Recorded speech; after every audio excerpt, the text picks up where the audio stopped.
Tint Talk here. Like and subscribe, because a lot of you guys watch, but a lot of you guys aren't subscribing. We got a Toyota 85 MR2, really rare Toyota. I'm just going to show you guys how to cut the back glass on something like this, because the plotter system does not have this pattern on it at all.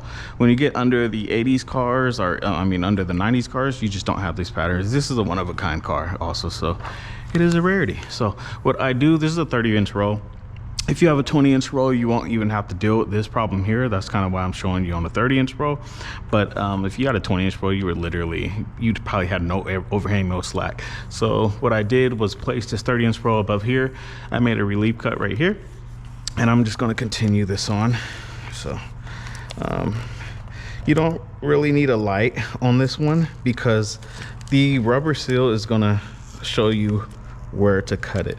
So I'll click my blade out. I won't click it out too far, but so that way I won't do any over cutting, but I'll stay in this rubber seal. So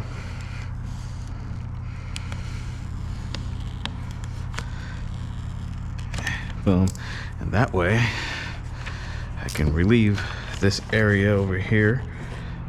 If I need to, I'm going to wait a little bit. I'm going to cut down first, because I don't just want to tear that. If I tear that in that corner, I can pretty much screw myself over if I do it too early. So that's not what you want to do. So on this car, it's 1-to-1, and the back glass is 1-to-1. And when I mean that, if you go inside of this back glass on the bottom, there's nowhere to stuff the film on the bottom, but on the top you can stuff the film in there.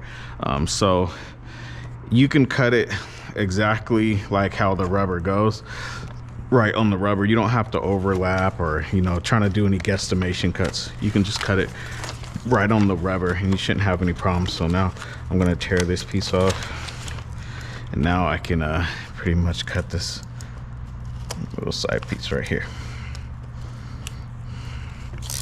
And that I'll pretty much fix when I put it on the glass, because depending on how this is, oh, okay, cool, it's not bad. So right here I overcut it a little bit, which is fine. I'll come back to that.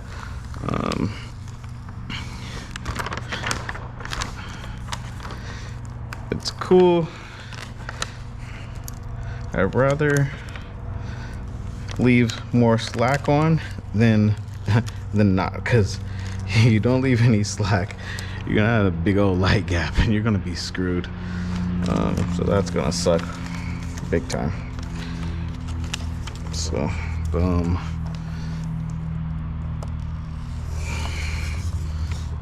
And this one I can pretty much come across, no problem. Not gonna be a problem. So on this car, even if you have like a little light gap on this side or something like that, you have to remember, no matter what you do, this pattern is not necessarily going to slide inside the seals, man. It's just not. It's not like in the newer cars where there's somewhere to hide the tint in and have zero light gaps. If you're looking for that, it's not going to happen. But you can definitely do this one to where you're holding it to minimal light gaps. So now I'm going to cut this the way it should be cut. And if you cut it bigger on the outside and you're trying to put it on the inside, you're still good, because then you can cut in the inside. I'm a person, like for me, I like to cut it in the inside if I need to. It's not too big of a problem for me. This is going to be leftover film. I don't even think this can, I wish it can go on. This works. Oh wow, yeah, cool. I can use this for a front window. It's a little windy, so I'm gonna put it right here. That works out perfectly. This other one I'm gonna use for the other port, and that should be fine. All right, so that's how I pretty much cut it. I'm not gonna really, I guess I'll, you know, do some fine editing here, but for the most part, as what I can see even from the inside, I'm not gonna do too much of any more cutting, so I should be fine. I'm gonna close this up a little bit. It's a little windy.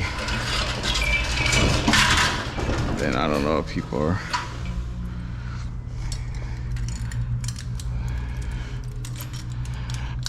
Okay. All right, so we're gonna get to the shrinking process. And the shrinking process on this one, pretty much all you're gonna do, you're gonna 2-piece shrink it. That's just what I recommend. And maybe, so you can 2-piece shrink it like this. And you don't really need to, a lot of people do a 4-piece with their, make sure they're scooted over, this and that. I'm not gonna do that because I'm gonna make sure that I scoop my fingers over.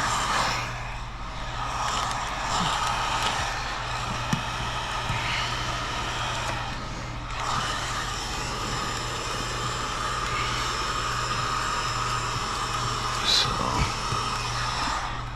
this is a very simple shrink.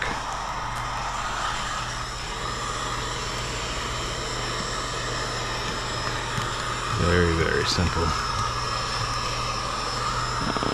There it goes. So I'm gonna scoop these fingers.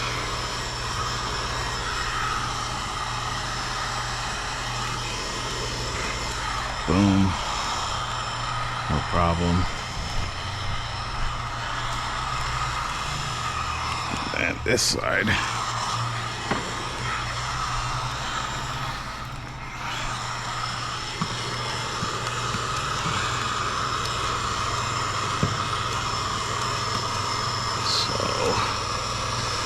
Boom. And then I'm gonna scoop. I'm gonna create fingers by scooping this up. So, boom, no problems. Lift this up, scoop these fingers. You can always get all the fingers from the side, you can lift it up, and you kind of rainbow motion it, and you scoop the fingers. This one's good though. It's not gonna have problems. And then, so for the second piece, I'm not gonna, this glass is a little older, so I'm not too sure on when you can spray water on this. So I'm not gonna spray any more water on it just to shrink it. I don't know what it can take and what it can't take.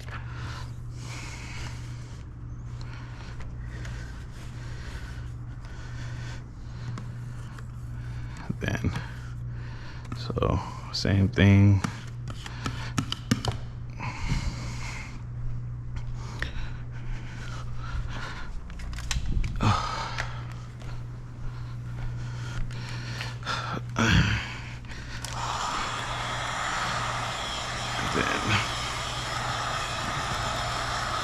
Boom.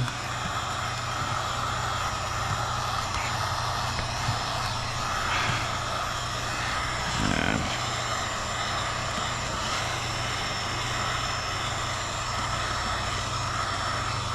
boom.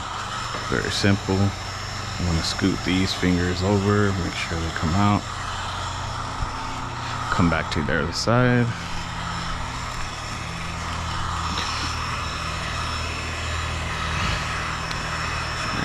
This glass is pretty flat, so even if there are fingers on the inside, it definitely should not be a problem. I'm gonna lift this up.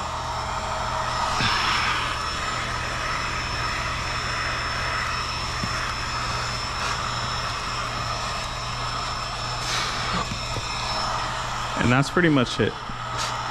So I'm not gonna fine cut this. I'm not gonna cut it like, I like to leave overlap on windows like this, because from the outside, trying to cut inside, the rubber is all warped in every single area. So if I need to cut it from the inside, I'm completely fine with that at certain areas. But that's pretty much how you shrink and hand cut MR2.